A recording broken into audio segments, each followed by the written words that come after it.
Mesdames, Messieurs, bonjour et c'est un plaisir de vous retrouver pour ce point de l'actualité, atelier préparatoire à la revue annuelle 2021 des réformes politiques, projets et programmes communautaires de l'Union économique et monétaire ouest-africaine UEMOA. Les travaux ont démarré ce jeudi, on en parle dans ce journal. Le processus de retrait de la France du Sahel est enclenché. Un nouveau sommet du G5 pour préparer ce désengagement militaire français est ouvert ce jour. Et puis le Sud-Soudan célèbre ce vendredi ses 10 années d'indépendance, une décennie d'existence marquée par une guerre civile qui a plongé le pays dans un cycle de violence et une crise humanitaire.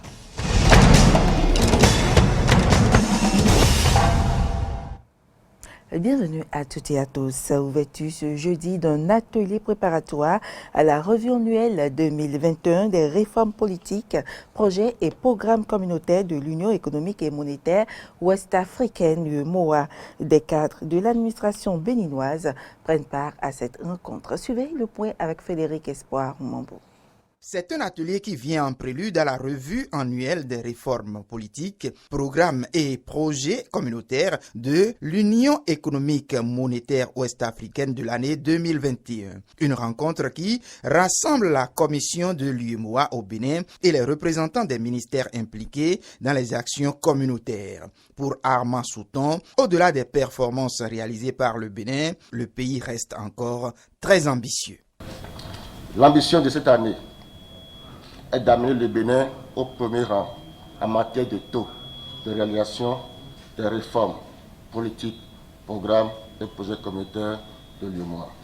C'est pourquoi, en prélude à la revue annuelle de 2021, il est souhaitable de faire le point du niveau de mise en œuvre des recommandations de l'UEMOA à l'endroit du Bénin et de procéder à des réglages en vue d'améliorer le score du Bénin lors de la revue proprement dite. Le présent atelier vise donc à évaluer le niveau d'avancement de la transposition et de la mise en œuvre des directives, règlements, décisions de l'UEMOA pour lesquels vos ministères respectifs sont impliqués.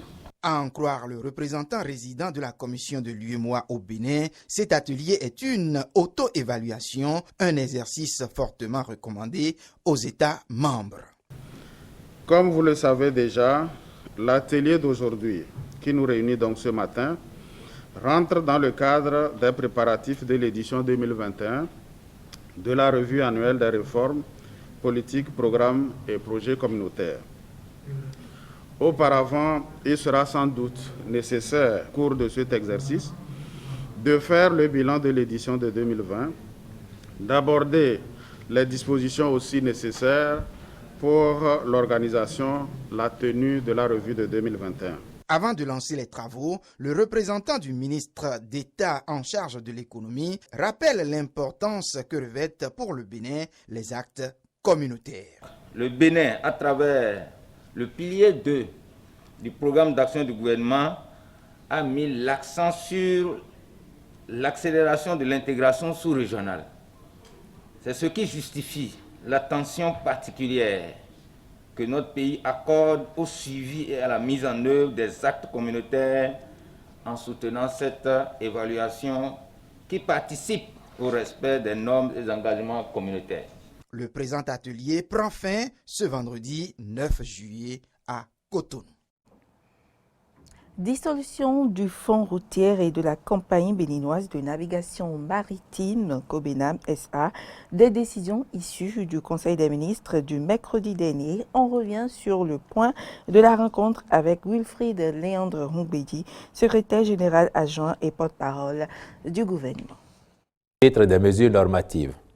La dissolution du fonds routier et de la compagnie béninoise de navigation maritime Cobenam SA. Au titre des autres mesures normatives, ont été adoptés les décrets portant attribution d'une licence d'établissement et d'exploitation d'un réseau de communication électronique mobile à la Société béninoise d'infrastructures numériques SBIN SA. Nomination de membres du conseil d'administration de l'Agence béninoise de gestion intégrée des espaces frontaliers. Nomination de membres et du président du conseil d'administration de l'Agence béninoise d'électrification rurale et de maîtrise d'énergie à Berne. Au point des communications, nous avons en un la réalisation d'une mission de maîtrise d'œuvre partielle dans le cadre de l'aménagement de 12 000 hectares de sites hydro-agricoles. Au point 4, sous le chapitre des communications, le point d'étape de la mission d'intérim à l'Agence nationale des transports terrestres, ANAT. Le rapport soumis au Conseil renseigne que la mission du directeur général intérimaire se déroule comme prévu. Par ailleurs, un audit réalisé sur la période de 2016 à 2020 a fait ressortir de graves irrégularités. Les défaillances relevées portent aussi bien sur l'organisation générale de l'agence, caractérisée par un cadre réglementaire inadéquat, l'insuffisance du personnel technique, la pléthore d'agents d'exécution, la prépondérance des traitements manuels de données, ainsi que le défaut de protection de celles-ci ou de l'intégrité du système informatique. Un tel contexte a favorisé, au cours de la période sous revue, des manques à gagner estimés à 13,6 milliards de francs CFA, dont 1,3 milliard de francs CFA concernant des décaissements relatifs à des marchés irrégulièrement passés, 191 millions de francs CFA s'agissant de paiements pour des actes anormaux de gestion et 12,1 milliards de francs CFA au titre de présomption de fraude dans le cadre de la gestion des opérations d'immatriculation. Les dites présomptions sont notamment relatives à des cas de véhicules non dédouanés qui ont été immatriculés, soit 2646 véhicules au total, représentant un préjudice financier d'environ 7,9 milliards de francs CFA, ainsi que des dossiers d'immatriculation dont les quittances de paiement n'ont pu être fournies. Y figurent aussi des cas d'usage non élucidés d'intrants d'immatriculation acquis par l'agence au cours de la même période. Le rapport révèle également l'adoption irrégulière d'une convention collective accordant des avantages exorbitants au profit des agents. À titre illustratif, il s'agit d'une prime bimestrielle octroyée à l'ensemble du personnel et qui, à l'analyse, est un complément de salaire déguisé, d'indemnités et primes dites de fonction administrative et politique allouées au directeur général et à son adjoint, comprenant entre autres des primes de responsabilité et indemnités compensatrices de logement, alors même que d'autres rubriques de la Convention les prévoient déjà. Prenant acte des conclusions de ce rapport, le Conseil a décidé de relever de leurs fonctions messieurs Thomas Agbeva, ancien directeur général de l'ANAT et actuellement conseiller technique du ministre des Infrastructures et des Transports, Félix Jonas Koukoui, directeur des titres de transport, Malik Bayan, directeur administratif, Dominique C.P. Boko, agent comptable, et Charles J.M. Zoglobosu, précédemment personne responsable des marchés publics. Des poursuites judiciaires appropriées seront également engagées à leur encontre. Le Conseil a, en outre, ordonné la transmission au ministre de la Justice et de la Législation, ainsi qu'au directeur général des douanes, aux fins de poursuite, de la liste des propriétaires des 2646 véhicules illégalement immatriculés sans paiement des droits de douane. Les irrégularités notées à l'Agence nationale des transports terrestres évoquées par le Conseil des ministres ont suscité les réactions de certains citoyens béninois. Ils expriment ici leur désolation et demandent au gouvernement d'aller jusqu'au bout dans ce dossier. Ils sont au micro de Aristide Setting et Fiak Voitan. J'ai tout de suite tiqué quand j'ai appris là. Je dis, mais je me suis demandé, mais il y a encore des malversations comme ça dans ce pays avec la rupture. J'ai été très étonné. Bon, je crois que les mises en cause seront jugées et mises en prison, c'est tout. Parce que cette somme, elle est énorme. Elle peut servir à quelque chose. Elle peut servir à surtout les jeunes qui n'ont pas d'emploi et tout ça, on crie tous les jours, les jeunes sont au chômage, tout ça. Ça peut servir à ça. Qu'un groupe de personnes, 2-3 personnes s'accaparent de cette somme. Et puis moi, ce que je n'ai pas compris, c'est que le gouvernement a attendu depuis 2016 jusqu'à aujourd'hui avant de faire sortir affaires. C'est ça qui me surprend. De toute façon, mieux vaut tard que jamais. Ils ont été arrêtés et puis bon, on suivra le processus, comment ça va se terminer. C'est un sentiment de désolation parce que je ne pourrais pas croire que au temps du président Talon, au temps du nouveau régime du départ, et des individus à qui on a accordé des confiances et se permettent de dilapider les fonds, de détourner les fonds. Et ça fait mal parce que je crois que le président de la République croyait lui aussi en ces personnes qui peuvent changer avec lui le pays, mais c'est de la désolation totale. C'est très malheureux dans un pays où rien ne va, où rien ne bouge, où tout le monde souffre. Et certains ils se réunissent et puis ils dilapident 13 milliards, donc c'est malheureux. Donc le pouvoir en place doit gérer ça, le pouvoir en place doit faire au grain pour que ces gens-là soient arrêtés. Vraiment c'est déplorable. Les vrais tueurs de ce pays sont nos cadres. Et je pense que le gouvernement doit taper fort. Parce que nous savons qu'il y a déjà des instruments qui sont mis en place pour pouvoir sanctionner les prédateurs de l'économie. Donc dans cette lancée que le gouvernement s'est lancé, je voudrais qu'ils aillent au bout et que les vrais fossoyeurs soient tapés fort, quel que soit leur bord politique. Et à la mairie d'Abomey-Calavi, l'abstention des élus conseillers du bloc républicain lors du vote du deuxième collectif budgétaire gestion 2021 de la commune est toujours au cœur des débats après la sortie mardi dernier de leur collectif pour expliquer les raisons de leur vote. La population apprécie l'opportunité de cette démarche. Aujourd'hui, nous avons un président qui a déclaré la nouvelle mandature hautement sociale. Et je pense que le maire s'inscrit dans cette dynamique en remontant, n'est-ce pas, le budget lié et allant dans le sens de la distribution des kits scolaires aux apprenants sous sa tutelle. Et je pense que c'est dans cet ordre d'idée que le maire a bien voulu augmenter ce budget. J'aurais souhaité que les distingués, les conseillers, n'est-ce pas, attendre le maire à la fin de l'exercice des 150 millions, puisse lui demander le compte. Comment est-ce que ces 150 millions-là sont gérés? C'est au temps du maire Bada qu'il y a eu l'avènement du fait foncier. Et le maire, l'actuel maire, est venu voir ça. Et c'est une prestation et qu'il est venu voir. Je pense que si les conseillers pensent que les clauses qui sont dans ce contrat n'avantage pas la mairie, il faut aller à une table de négociation et comprendre les tenants et les aboutissants. Le point lié au cimetière.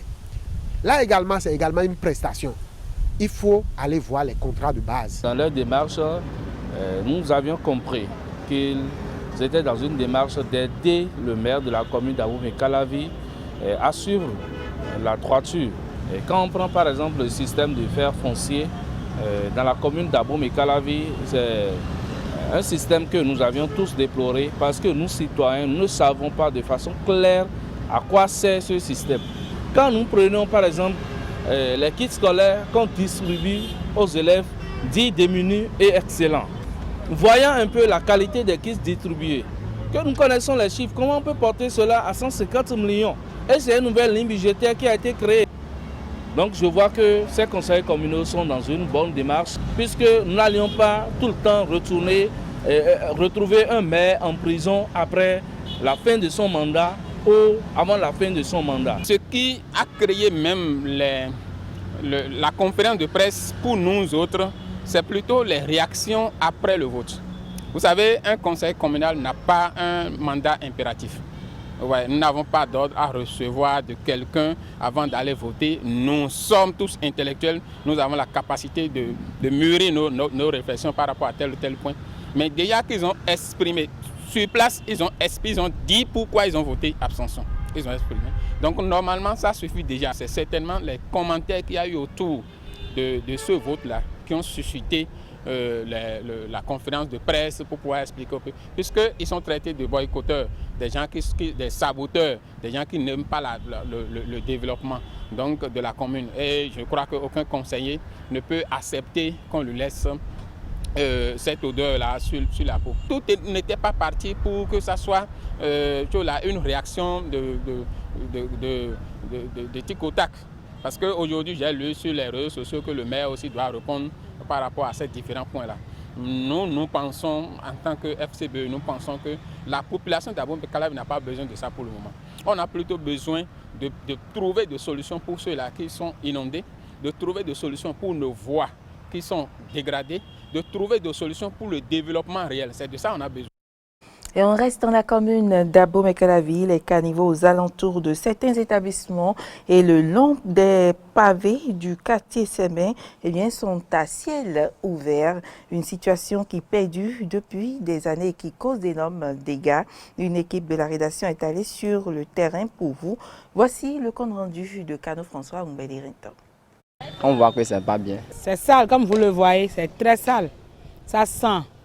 Et souvent, il y a les moustiques qui nous dérangent. Ce qui n'est pas bon, selon ces citoyens, ce sont les caniveaux à ciel ouvert de la voie pavée du tronçon Pharmacie-Château Carrefour-Zoka qu'on retrouve dans le quartier Semin, commune d'Abomey-Calavi. Depuis des années, ces caniveaux sont ainsi.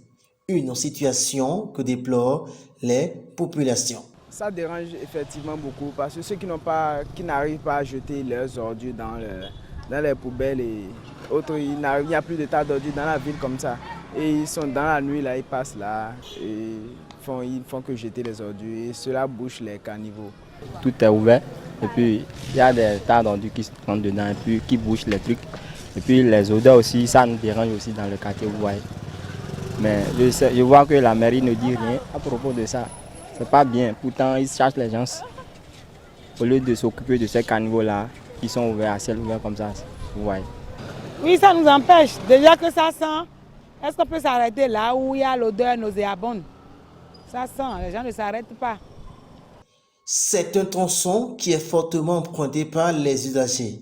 Et dans ces conditions, les dégâts sont énormes. Les moustiques peuvent s'envahir dans le quartier et puis beaucoup de gens peuvent tomber dedans aussi. Vous voyez, c'est ouvert. Ça peut créer beaucoup de dégâts. Les accidents, si quelqu'un fait moins geste, peut tomber dedans. Comme nous sommes dans la zone, franchement, ça sent. Et c'est à ciel ouvert. Les gens tombent dedans. C'est pas du tout normal. Oui, les caniveaux causent d'accidents parce que en temps de pluie que nous avons, ils ne sont pas bien faits. Deux, ils sont ouverts, à ciel ouvert comme ça, avec l'inondation, l'eau qui remplit tout le pavé là. On n'arrive pas à distinguer le pavé des caniveaux. Donc avec ça, des jeunes citoyens, des voitures même arrivent aussi à entrer dans ces caniveaux-là. Et pour les sortir, c'est des problèmes, des complications. Il faut donc penser à fermer ces caniveaux pour le bonheur des habitants du quartier. Si l'État pouvait nous aider à fermer ça, ça serait une bonne chose parce que ça cause beaucoup d'accidents. S'ils peuvent venir en aide, pouvoir réparer les caniveaux, ça nous fera plaisir. Le développement d'une nation passe par celui de la route, dit-on. Il ne faudrait donc pas que ces infrastructures routières réalisées soient source de malheur pour les usagers. Que les autorités compétentes pensent alors à leur réhabilitation. Hors de nos frontières à présent, un nouveau sommet du G5 Sahel, un sommet pour préparer le désengagement militaire français. Lors de cette réunion qui se déroulera par visioconférence, Emmanuel Macron va définir le calendrier du retrait des troupes. Il va également dévoiler la nouvelle stratégie de la France au Sahel. Suivez les explications de nos confrères de RT France. La force Barkhane est sur le départ, un contingent de 5100 hommes présents sur le terrain au Sahel. Le président français va participer au sommet du G5 Sahel, un rendez-vous en visioconférence avec les chefs d'État de Mauritanie, Mali, Niger, Burkina Faso et Tchad. Il va donc préciser un calendrier de retrait pour les troupes françaises et définir la composition de l'opération qui va remplacer Barkhane, Takuba. Il avait esquissé les contours de cette force composite dans son intervention de juin.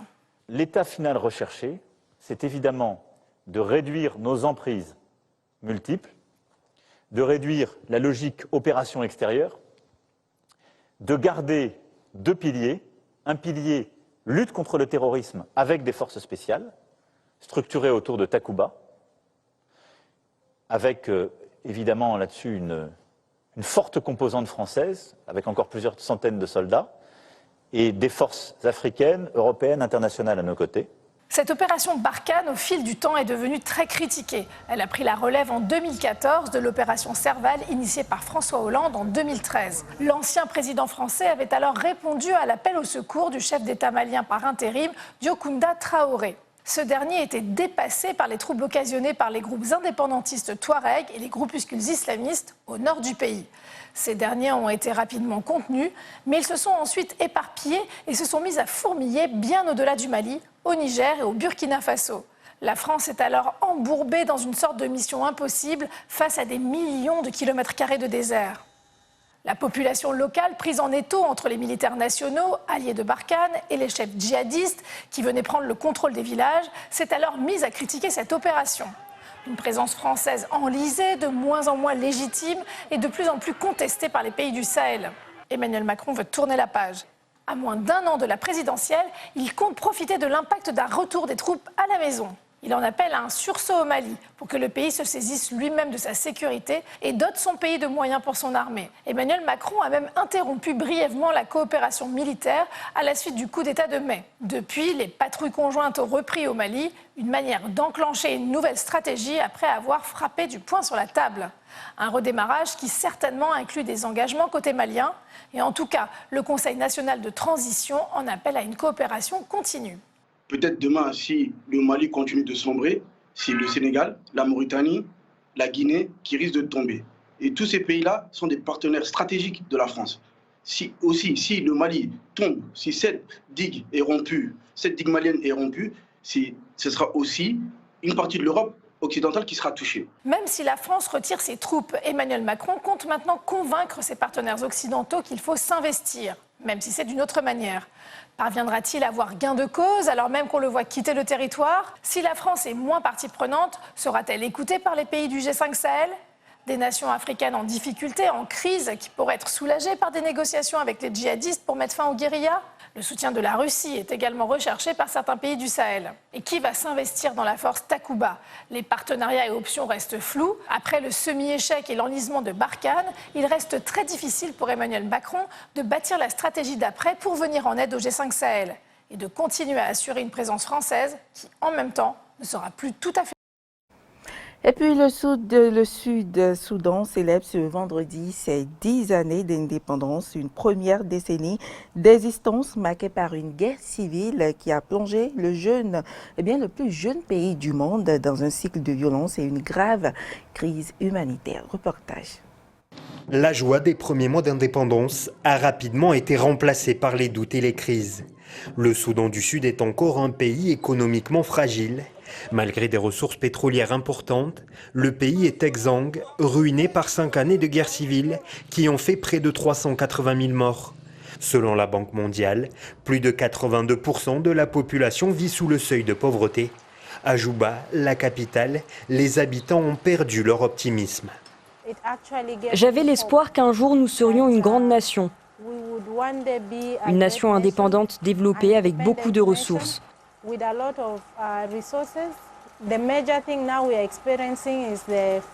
Mais ce que nous vivons actuellement, c'est une crise économique. Tout est très cher et il faut réussir à vivre à Juba.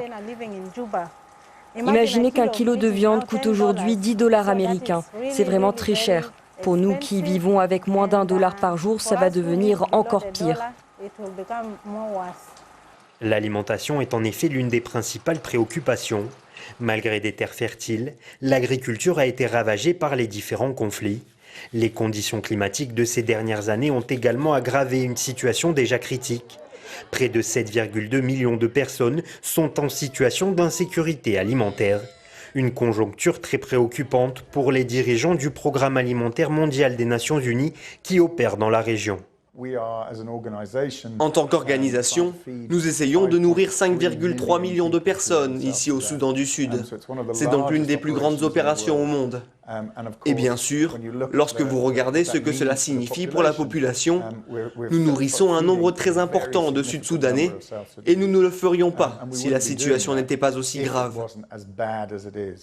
Avec une économie particulièrement vulnérable au choc climatique, pétrolier ou encore aux conflits interethniques, les chantiers sont encore nombreux pour le gouvernement du Soudan du Sud. Un futur d'autant plus incertain que les élections initialement prévues en 2022 pour marquer la fin de la période de transition ont été repoussées en 2023. Et ce sera tout pour cette édition. Merci pour l'attention et à très bientôt.